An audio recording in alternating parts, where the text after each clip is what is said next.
Contract marriage करने के बाद आरव उसे लेकर फिर से उसी होटल पहुंचा जहां पर रागिनी अब तक रह रही थी। हम अभी घर नहीं जाएंगे क्या? रागिनी ने अवाक होकर आरव की ओर देखते हुए सवाल किया। हम नहीं, सिर्फ तुम।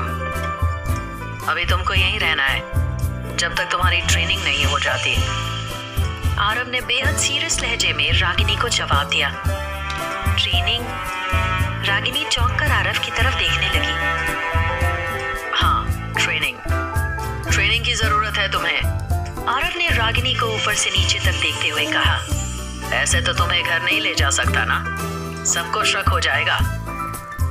रागिनी नहीं समझ पा रही थी कि आखिर आरव किस ट्रेनिंग की बात कर रहा है।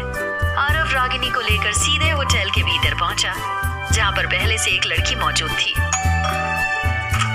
हेलो सर, उस लड़की ने आरव को देखते ही आगे आकर कहा।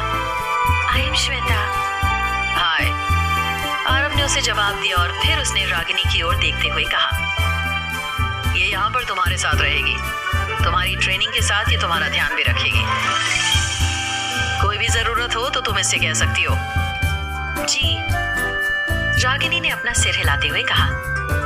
ओके, मैं चलता हूँ, आरव ने कहा और फिर तुरंत ही वहां से मुड़कर जाने लगा। आरव को यहाँ से जाते देख रागिनी को न जाने क्यों अजीब सी घबराहट होने लगी।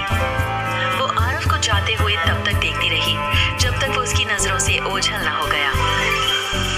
चलिए मैडम, रागिनी की ट्रेनर श्वेता ने उसे ऊपर से लेकर नीचे तक घूरते हुए कहा। श्वेता भी रागिनी को देखकर इस कंफ्यूजन में थी कि आखिर इतनी मामूली सी लड़की आरव सिंह मेवाड़ के साथ क्या कर रही है। अंकल, मैं मैरिज सर्टिफिकेट लेकर जयपुर निकल रहा हूँ, बस एक दिन का टाइम बचा है हमारे पास। आरव ने गाड़ी में बैठते हुए भरत अंकल को फोन पर कहा। सीधे एयरपोर्ट चलो। आरव ने ड्राइवर को इशारा किया और फिर फोन पर अंकल से कहने लगा, मुझे 1 या 2 दिन लग सकते हैं, तब तक आप यहाँ सब संभाल लेना। ठीक है, भरत अंकल ने अपना सिर हिलाते हुए कहा। अब उन्होंने राहत की सांस ली। खम्मा गणी भाइयों। एक छोटे कद काठी का शख्स अपनी मूंछों को मरोड़ता हुआ आरव के सामने आकर खड़ा हो गया। उसके चेहरे पर एक अजीब सी मुस्कान थी। ये शख्स कोई और नहीं बल्कि आरव का चचेरा भाई विकी था। विकी को भी ये खबर थी कि दादाजी आरव को ही इस घर का वारिस बनाने वाले हैं। आरव ने उसे एक नजर देखा और फिर बिना कुछ कहे आगे बढ़ने लगा। अरे बोल तो दे भाई, क्या हुआ तुम्हारी शादी का? उस शख्स ने फिर से आरव के आगे आकर खड़े होते हुए कहा। दादाजी कहाँ हैं? आरव ने विकी की आंखों में ध्यान से देखते हुए कहा। अपने कमरे में। विकी ने अपनी भूरी आंखों से आरव को निहारते हुए कहा और फिर आरव के आगे आगे चलने लगा। ये देखो दादू, कौन आयो मिलने? विकी ने आगे बढ़कर दादाजी को बुलाते हुए कहा। आरव ने आगे बढ़कर दादाजी के पैर छुए और फिर उनके पैरों के पास बैठ गया। अब कैसी तबीयत है आपकी? बस आखिरी दिन गिन रहा हूँ बेटा। बस अब थारी शादी देखने की इच्छा रह गई। दादाजी ने बेहद धीमी आवाज में आरव से कहा। दादाजी, वो मैंने शादी कर ली है। आरव ने दादाजी की ओर मुस्कुराकर देखते हुए कहा। क्या? शादी कर ली? कब? किससे? भाभी सा कहाँ है? आरव की बात सुनकर विकी के चेहरे का रंग उड़ गया।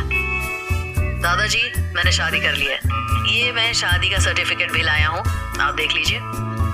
आरव ने दादाजी की तरफ पेपर बढ़ाते हुए कहा, लेकिन उससे पहले ही विकी ने आरव के हाथ से पेपर लपक लिया और बड़े ध्यान से वो इसे देखने लगा। दादाजी, अब कंपनी और घर बचाने के लिए मेरे पास ज्यादा वक्त नहीं बचा है। मैंने आपकी शर्त पूरी कर दी है। आरव ने बेहद भावुक होकर दादाजी का हाथ पकड़ते हुए कहा। शर्त पूरी कहाँ हुई भाइयों? दादू ने तो बहू देखने की बात कही थी। विकी ने आरव को घूरते हुए कहा और फिर उसने अपनी नजर दादाजी की तरफ फेरते हुए कहा, और वैसे भी ये ब्याह मुझे तो फर्जी लग रहा है दादू। ऐसे कागज तो कोई भी बनवा ले। आरव बेहद गुस्से से भरी नजरों से विकी की ओर देखने लगा। विकी भी अपनी कचरारी भूरी आंखों से आरव को घूर रहा था। उसके चेहरे की अजीब सी मुस्कान ये जाहिर कर रही थी कि वो आरव से अपनी दुश्मनी निकाल रहा है।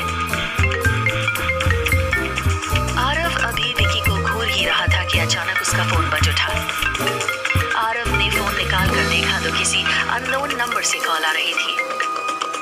हेलो जी, हम बोल रहे हैं रागिनी। ये ट्रेनर हमें अजीब से कपड़े पहनने के लिए। रागिनी की पूरी बात सुने बिना आरव धीमी आवाज में गुस्सा करते हुए बोला, पैसे दिए हैं ना तुम्हें, जो ट्रेनर कह रही है चुपचाप करो और दोबारा मेरे पास फोन मत करना। आरव ने कॉल कट करके फोन वापस से अपनी जेब में रख लिया। इस बीच उसकी नजर फिर से विकी और दादाजी पर पड़ी। वो दोनों अभी भी आरव को संदेह भरी नजरों से देख रहे थे।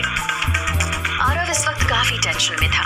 उसके दिमाग में बस यही चल रहा था कि किसी तरह से दादाजी उसकी शादी की बात मान ले और वो जल्दी से अपने घर और कंपनी को नीलाम होने से बचा ले।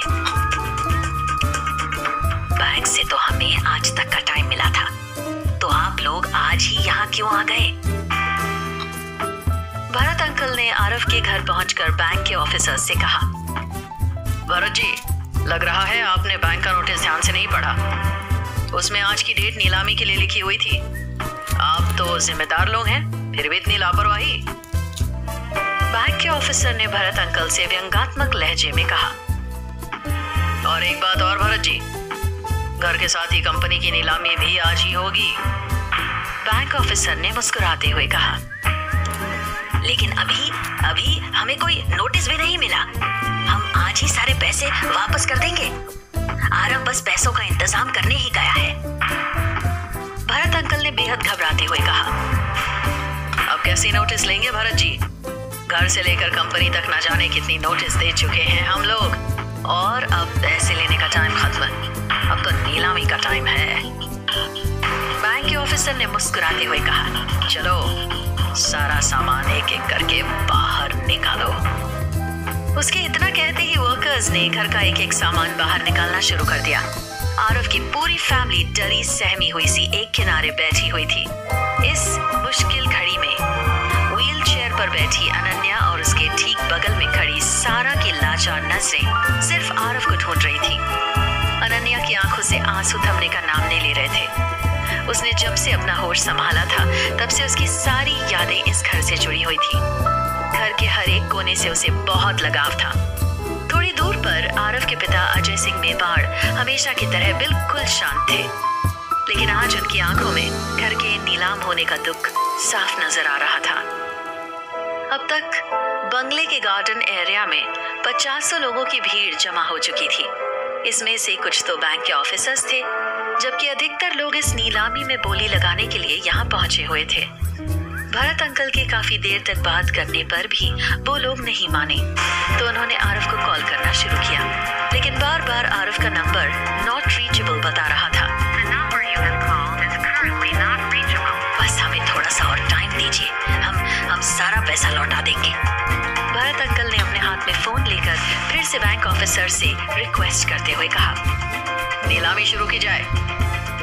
सूट और टाई लगाए हुए एक अधेड़ उम्र के शख्स ने चिल्लाते हुए कहा और फिर अपने सामने रखे हथौड़े से टेबल पर वार कर दिया। क्या आरव बचा पाएगा अपने घर की नीलामी?